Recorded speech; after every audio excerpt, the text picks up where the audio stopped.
दोस्तों टिकटॉक आने के बाद से चुड़ैल जैसे दिखने वाली लड़कियां भी मेकअप करके पापा की परियां बन जाती है। इतना ही नहीं बल्कि ममा के मगरमच्छ भी रूप बदलने में माहिर हो चुके हैं। लेकिन क्या आपको पता है इन मेकअप के प्रोडक्ट को फैक्ट्री में आखिर कैसे और क्या क्या मिलाकर बनाया जाता है? और क्या आपको पता है आपकी फेवरेट डेयरी मिल्क में कौन कौन से जानवर का मांस मिलाया जाता है? अगर नहीं पता तो आज का वीडियो पूरा लास्ट तक देखना, क्योंकि दोस्तों आज के वीडियो में हम आपको डेली लाइफ में इस्तेमाल होने वाली ऐसी चीजें फैक्ट्री में बनते हुए दिखाएंगे जिसकी जानकारी हर किसी को होनी चाहिए। दोस्तों ये वीडियो हमने बड़ी मेहनत करके बनाई है, इसलिए हमारे वीडियो को छोटा सा लाइक करके चैनल को सब्सक्राइब कर लो। चलिए शुरू करते हैं। Pond's powder making. दोस्तों गर्मियों के मौसम में लड़के हों या लड़कियां, हर कोई पाउडर का इस्तेमाल तो करता ही है, लेकिन आज देख लीजिए पत्थरों को तोड़कर पाउडर कैसे बनाया जाता है। दोस्तों पॉन्ड्स पाउडर बनाने के लिए सबसे पहले बड़े बड़े पहाड़ों को तोड़कर और खान खोद के सोपस्टोन को निकाल लिया जाता है। सोपस्टोन में क्लोराइड, कार्बोनेट और टाल्क जैसे एलिमेंट मौजूद होते हैं, इसलिए इससे बनने वाले पाउडर को टैल्कम पाउडर कहते हैं। सबसे पहले तो इन पत्थरों को निकाल के फैक्ट्री में लाया जाता है। उसके बाद ग्राइंडर से इन पत्थरों को छोटे छोटे टुकड़ों में तोड़ा जाता है। फिर कन्वेयर बेल्ट की मदद से खराब पत्थरों को अलग कर लिया जाता है और फिर इन टुकड़ों को मिक्सिंग मशीन में पीस कर बिल्कुल बारीक पाउडर बना लिया जाता है। इसके बाद पाउडर को छलनी वाली मशीन में डालकर छाना जाता है ताकि पाउडर में मौजूद कंकड़ वगैरह अलग हो जाए। इसके बाद इस चिकने पाउडर को दूसरी मशीन में डालकर उसमें फ्रेग्रेंस और मिंट के अलावा भी और भी कई केमिकल इंग्रेडिएंट्स मिक्स किए जाते हैं। अब फाइनली पाउडर रेडी होने के बाद पाउडर को इस पैकिंग मशीन में डाल दिया जाता है। ये ऑटोमेटिक मशीन पाउडर को बिल्कुल बराबर मात्रा में इन डिब्बों में भर के पैक कर देती है। तो भाई साहब इस तरह से आपका पॉन्ड्स पाउडर आपको चमकाने के लिए रेडी हो जाता है। Dairy milk chocolate making. दोस्तों जब भी चॉकलेट की बात आती है तो सबसे पहले नाम आता है हम सबकी फेवरेट कैडबरी डेयरी मिल्क। लेकिन दोस्तों समय समय पर ये न्यूज हमारे सामने आती रहती है कि डेयरी मिल्क में सुअर का मांस मिलाया जाता है। क्या ये सच है? इस बात की सच्चाई आज हम आपको बताएंगे। लेकिन क्या आपको पता था कि डेयरी मिल्क को शराब के अल्टरनेटिव में बनाया गया है? जी हाँ, मतलब शराब छोड़ो और डेयरी मिल्क खाओ। देखिए दोस्तों कैडबरी चॉकलेट बनाने के लिए सबसे पहले तो घाना देश से कोको बीन्स मंगवाई जाती हैं। इसके लिए घाना देश के कोको लाइफ फाउंडेशन में काम करने वाले लोग पहले तो पेड़ों से बेस्ट क्वालिटी के कोको फल निकाल लेते हैं और फिर उन्हें तोड़कर कोको बीन्स बाहर निकाल लेते हैं। इसके बाद कोको बीन्स को अच्छी तरह सुखाकर फैक्ट्री में भेज दिया जाता है। फैक्ट्री में लाने के बाद इनकी सफाई करके सबसे पहले इनकी रोस्टिंग की जाती है। रोस्टिंग करने के बाद इनको ग्राइंडर में डाल के बारीक पाउडर बना लिया जाता है। अब इस पाउडर में फ्रेश क्रीम और शुगर मिलाई जाती है ताकि ये कड़वा कोको पाउडर मीठा बन जाए और फिर इसे अच्छी तरह से मिक्स करके पेस्ट बना लिया जाता है। इसके बाद इस पेस्ट का वैक्यूम ओवन की मदद से वापस पाउडर बना लिया जाता है। अब आप सोच रहे होंगे इसे दोबारा पाउडर क्यों बनाया गया? दोस्तों पाउडर से लिक्विड और लिक्विड से पाउडर, इस प्रोसेस को 3 मर्तबा किया जाता है, क्योंकि इस प्रोसेस को जितनी ज्यादा मर्तबा किया जाएगा उतना ही बढ़िया टेस्ट आएगा। और इसी प्रोसेस के दौरान इसमें कोको बटर और सीक्रेट रेसिपी भी मिला दी जाती है। अब फाइनली इस रेडी पेस्ट को सांचों में डालकर 40 मिनट तक फ्रीज किया जाता है। लेकिन पैकिंग करने से पहले दुनिया के सबसे माहिर टेस्टर और कंप्यूटर की मदद से इन चॉकलेट की टेस्टिंग की जाती है। टेस्ट में पास होने के बाद ही इनकी पैकिंग की जाती है। जी हाँ दोस्तों ये बिल्कुल सच है, चॉकलेट में गाय का मांस मिलाया जाता है। कैडबरी कंपनी ने खुद ही ये कहा है कि हमारे चॉकलेट में गाय का मांस होता है, लेकिन जो भी चॉकलेट इंडिया में बनते हैं उनमें मांस नहीं मिलाया जाता। जो इंडिया के बाहर बनते हैं सिर्फ उनमें ही मांस मिलाया जाता है। दोस्तों आपकी फेवरेट चॉकलेट कौन सी है? कमेंट करके बताओ ना। Lipstick making. अगर आप एक महिला हो या आपके घर में कोई महिला है तो ये पता होना आपके लिए बहुत जरूरी है कि लिपस्टिक आखिर फैक्ट्री में कैसे बनती है।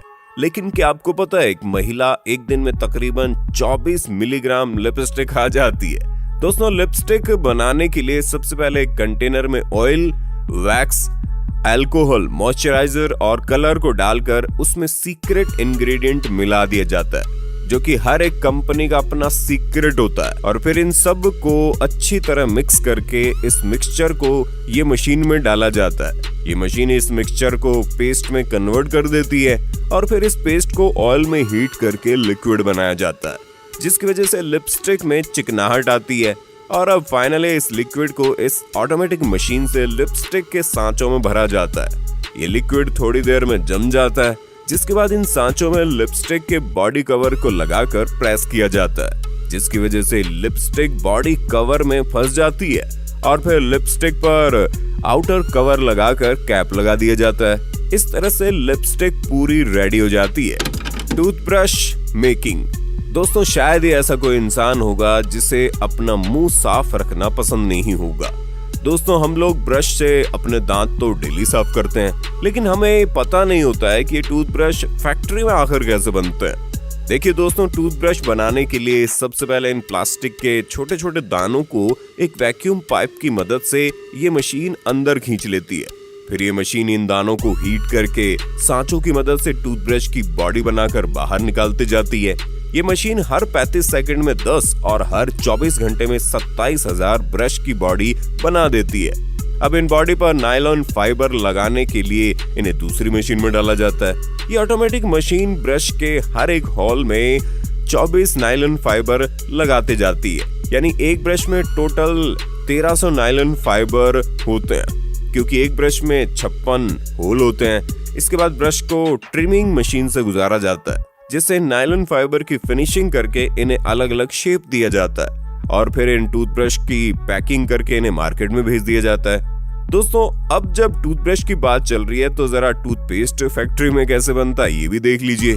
दोस्तों, आज हम आपको कोई ऐसा वैसा नहीं बल्कि डाबर रेड टूथपेस्ट कैसे बनता है, उसमें क्या क्या मिलाया जाता है, सब कुछ दिखाएंगे। क्योंकि जब कंज्यूमर फॉर्म ने बहुत सारे पॉपुलर टूथपेस्ट को लेकर उन पर बहुत सारा टेस्ट किया, तो सारी टेस्टिंग के बाद जो रिजल्ट आया उसमें डाबर रेड टूथपेस्ट नंबर 1 पर आया। तो देखिए दोस्तों, डाबर रेड टूथपेस्ट बनाने के लिए सबसे पहले काली मिर्च, पीपली, जिंजर और टर्मर सीड का पाउडर बनाकर उबाला जाता है। जब इन जड़ी बूटियों का काढ़ा बन के रेडी हो जाता है तो फिर एक दूसरे कंटेनर में कैल्शियम कार्बोनेट और गैरिक पाउडर को मिक्स किया जाता है। कैल्शियम कार्बोनेट हमारे दांतों को साफ करता है और गैरिक पाउडर एक नेचुरल पाउडर है, जिसमें से रेड टूथपेस्ट को उसका लाल रंग मिलता है। इसके बाद एक सेपरेट कंटेनर में SLS डाला जाता है, जिसकी वजह से ब्रश करने पर झाग बनता है और फिर इस SLS में पहले से तैयार जड़ी बूटियों का काढ़ा मिलाया जाता है, जिसके बाद सभी मिक्सेस को एक बड़े कंटेनर में एक साथ मिक्स करते हैं और साथ ही इसमें सॉर्बिटॉल भी मिलाया जाता है। सॉर्बिटॉल एक शुगर अल्कोहल है जिसका टेस्ट मीठा होता है। अब लास्ट में इसमें फ्लेवर ऐड किया जाता है, जिसमें लौंग का तेल होता है। तो दोस्तों, ये लो हमारा natural Dabur red toothpaste ready हो चुका है। अब इस पेस्ट को इन खाली ट्यूब में भरा जाएगा और पैकिंग कंप्लीट करके ये पेस्ट आ जाता है मार्केट में हमारे दांतों की सफाई करने। Match sticks making. दोस्तों, आज भी लाइटर से ज्यादा माचिस का इस्तेमाल किया जाता है, तो चलिए जानते हैं फैक्ट्री में आखिर माचिस बनती कैसे है। दोस्तों, माचिस बनाने के लिए सबसे पहले पेड़ों के टुकड़ों को इस रोटेटिंग मशीन में लगातार पतली पतली परत बनाई जाती है और फिर इन सारी परत के टुकड़ों को एक साथ जमा करके इस मशीन की मदद से माचिस की तिल्लियों के साइज में काट लिया जाता है। ये मशीन 1 मिनट में 10,000 से ज्यादा माचिस की तीलियां काट लेती है। उसके बाद सारी तीलियों को जमा करके एक शेकिंग मशीन में डाल दिया जाता है। इस मशीन में बहुत सारे होल्स होते हैं। ये मशीन हिलते हुए खराब और टूटी फूटी तीलियों को इन्हीं होल से नीचे गिराती जाती है। इसके बाद इन तीलियों को हार्ड बनाने के लिए इसे इस मशीन में बगैर हवा के गर्म किया जाता है। और अब बारी आती है जलने वाला मसाला रेडी करने की। इस मसाले को पैराफिन वैक्स कहते हैं, जिसे बनाने के लिए एक मिक्सचर में जिलेटिन कैप्सूल, फास्फोरस और पोटेशियम क्लोराइड को मिक्स किया जाता है, जिसमें जिलेटिन का काम होता है इस मसाले को तीलियों पर चिपकाए रखना। फास्फोरस का ये काम होता है कि जैसे उसे किसी सतह पर रगड़ा जाता है तो वो जल उठता है, और पोटेशियम जलने के लिए ऑक्सीजन की सप्लाई करता है। इन तीनों को अच्छी तरह मिक्स करके इसमें लाल कलर मिलाया जाता है। इस तरह से पैराफिन वैक्स रेडी हो जाता है और फिर इस मसाले को माचिस की तीलियों पर लगाने से पहले माचिस की तीलियों को अमोनियम नाइट्रेट में डुबोया जाता है। ताकि माचिस की तीलियां मसाले के खत्म होने के बाद भी जलती रहें। और अब इन माचिस की तीलियों को गर्मा गर्म मसाले में डुबो कर निकाला जाता है। मसाला लगने के बाद इन्हें अच्छी तरह सुखा लिया जाता है। लेकिन अभी माचिस का बॉक्स बनाना बाकी है। माचिस का बॉक्स बनाने के लिए कार्डबोर्ड की कटिंग करके इन पर कंपनी की प्रिंटिंग की जाती है। इसके बाद ये मशीन इन पर लैमिनेशन करके फ्रिक्शन वाला पार्ट लगाती जाती है, जिस हिस्से पर माचिस को रगड़ के जलाया जाता है और फिर इसकी कटिंग करके आउटर बॉक्स बनाती जाती है। इसके बाद बारी आती है इनर बॉक्स की, कि इसे बनाने के लिए कार्डबोर्ड के रोल को मशीन में लगा दिया जाता है, जिसके बाद ये मशीन ऑटोमेटिक इनर बॉक्स बनाती जाती है। ये मशीन 1 घंटे में 50,000 माचिस के बॉक्स बना देती है। अब फाइनली इन तीलियों के मसालों के सूख जाने के बाद इन्हें कंटेनर में डाल दिया जाता है और फिर इस कंटेनर में ये मशीन इन माचिस की तीलियों को निकाल कर बॉक्स में भरती जाती हैं, जिसके बाद इनकी पैकिंग की जाती है। लेकिन मार्केट में भेजने से पहले इन माचिस की टेस्टिंग भी की जाती है। दोस्तों, ये जानकारी आपको अच्छी लगी हो तो वीडियो को लाइक करके ज्यादा से ज्यादा शेयर करें ताकि ये जानकारी हर किसी को मिल सके। Shampoo making. दोस्तों, बच्चा हो या बूढ़ा, लड़का हो या लड़की, हर कोई अपने बालों को अच्छा बनाने के लिए शैम्पू को इस्तेमाल करता है। इसीलिए इस बात का हर किसी को पता होना चाहिए कि शैम्पू फैक्ट्री में आखिर कैसे बनता है। दोस्तों, शैम्पू बनाने के लिए सबसे पहले तो कंटेनर में 70% पानी लिया जाता है और फिर उसमें ऐड किया जाता है सिटल अल्कोहल, सिट्रिक एसिड और शैम्पू को रंग देने के लिए कलर इसी के साथ इसमें मिलाया जाता है। फ्रेग्रेंस, जिसकी वजह से शैम्पू को उसकी खुशबू मिलती है और फिर इन सभी को अच्छी तरह से मिक्स किया जाता है। अब शैम्पू रेडी होने के बाद उसे इस फिलिंग मशीन में डाल दिया जाता है। ये मशीन शैम्पू की बोतलों में बिल्कुल बराबर मात्रा में शैम्पू भरते जाती है। आगे इन बोतलों पर कैप लगाकर बंद कर दिया जाता है और फिर इन बोतलों पर कंपनियां अपनी अपनी कंपनी के लेबल लगाकर मार्केट में भेज देती है।